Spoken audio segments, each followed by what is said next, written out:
Hey, what's up, guys? Hope you're having a great weekend. I wanted to say thank you for all the likes and the positive feedback you guys have given me.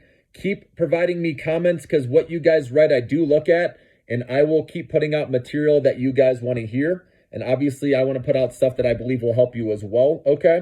And I appreciate all the subscribers out there, okay, supporting my channel. If you can keep spreading the word, that would be great. And anyone out there that's watching that hasn't clicked subscribe yet, I really appreciate it. My next goal is to get to 5,000 subscribers.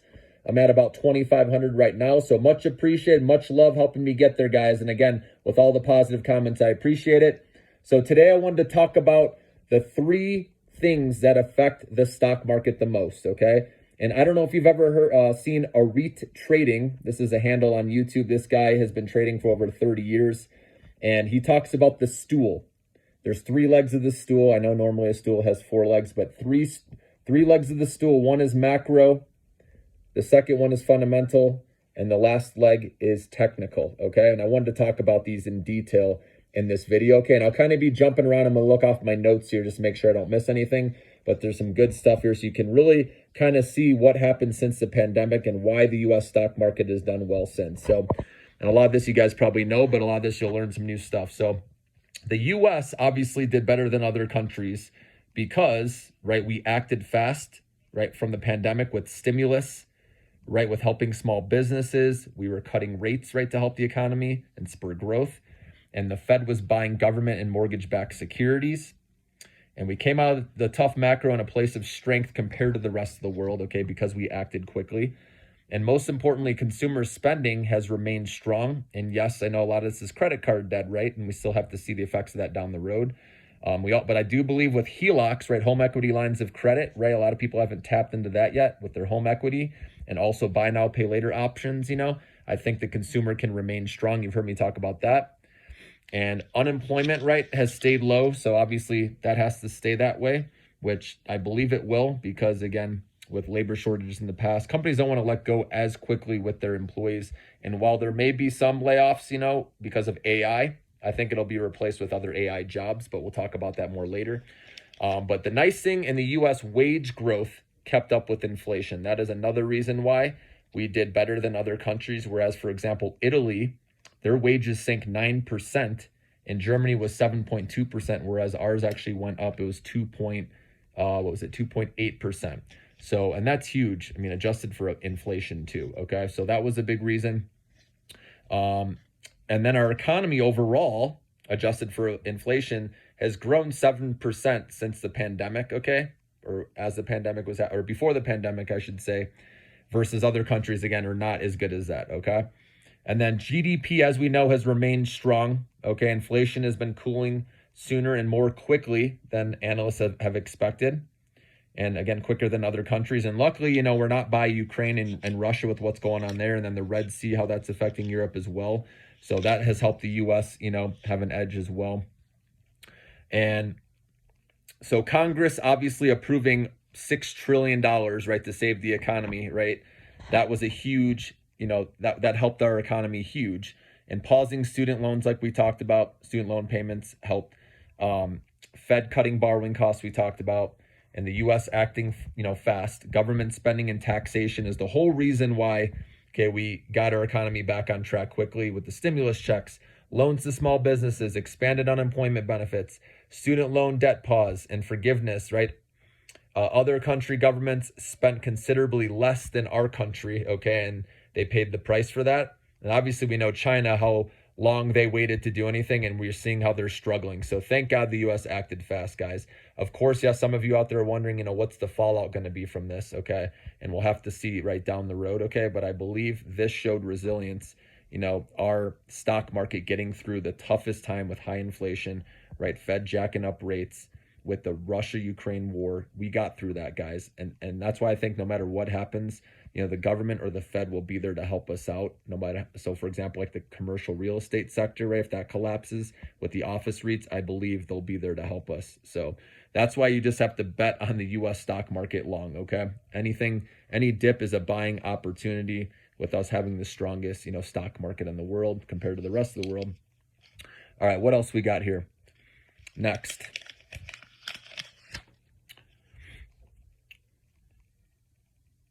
So let's talk about some of the bear cases that people are still seeing, okay? So national debt, right, is at highs.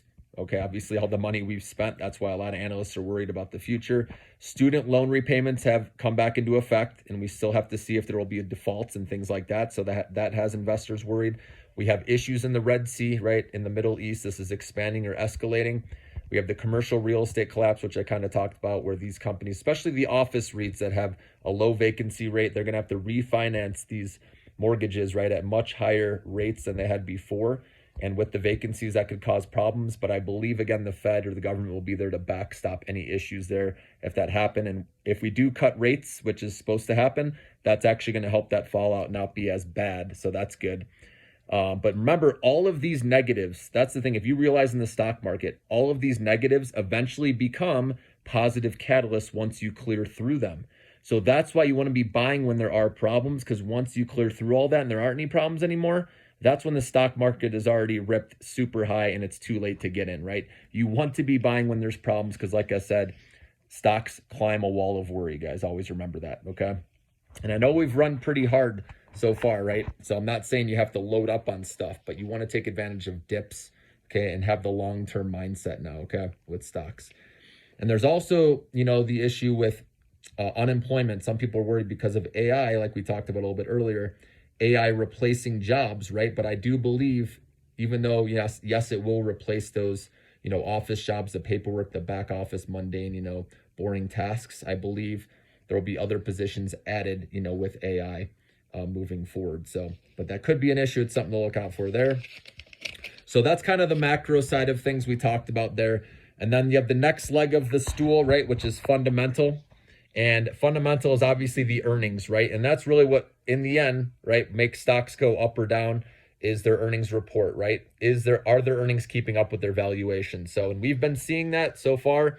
We had like IBM, which crushed earnings, Visa, and other companies, right, that are doing well, which kind of show different sectors of the economy, and we're seeing growth, and that's huge. And I just want to point this out, guys. This is a once in a lifetime opportunity because we have AI, which is increasing productivity with companies while we have an interest rate cut coming on the horizon, okay? That's the best setup. The last time that happened was in 1995, and those small cap stocks outperformed for a while. And that's why I believe you got to be in those AI small cap stocks here. Start accumulating shares of these ones I've been recommending, because once that first interest rate cut happens, those stocks, I believe, are going to fly, and it's going to be great. Okay, so I know a lot of people are worried. It's hard to jump in after stocks have gone up huge. You want to try to catch a dip, but like I said, stocks climb a wall of worry, and we're eventually going to keep climbing higher. So you just want a dollar cost average on all the dips, no matter what's going on, in my opinion. Again, you got to have the long-term mindset. And like I said, in the AI sector, if you're in that sector, that has the highest compound annual growth rate of 37% expected. So in my opinion, you can't go wrong investing in that field. You have the best chance for success, okay? And the great thing is, like you've been hearing me say, is the small cap stocks, because of their low market caps, can go up exponentially, bigger than the big caps, which we know the big caps have had their time in the sun. And I believe the small caps will follow soon, guys. So be ready, okay? Have cash ready on the sidelines. And like I said, you can even start accumulating some now, just slowly on the dips, okay? So fundamentals look good with earnings. We're in the middle of earnings season. We want to keep looking at that, but so far so good, okay? And then the technical is the charts, right? And if you look at the charts, everything looks good with them right now. Nothing looks like there's going to be a breakdown yet, but of course things can change, but that looks healthy as well. So that's when you combine macro, fundamental, and technical, right? The stock market looks good. And remember, we have the US stock market has performed the best compared to other countries because of how we have handled the pandemic and how we've come out of it. And yes, there's things to monitor, but always remember, stocks climb a wall of worry. And I believe no matter what is thrown our way in the US, right, the government or the Fed will be able to handle it, okay? Because of what we went through, we have learned a lot, and we will continue to grow and be strong. And with the CHIPS Act, with the Inflation Reduction Act in the US, don't forget, we're building out America where you don't have to rely on the rest of the world. And like I said, by 2030, we're going to be set. So you can't forget about that. That's why the chip stocks have rallied huge. Obviously, spending with AI is huge. And so this is just the beginning. If you look at the big picture, these are still the early innings of the AI boom, guys. And I want you guys to don't have fear, too much fear where you miss out on the next leg. Like I said, I think we'll get a pullback here at some point, and make sure you start getting in, like I said, especially these small cap AI stocks. If you want to have the chance for long-term exponential gains, that's where we want to be. Have a good day, guys.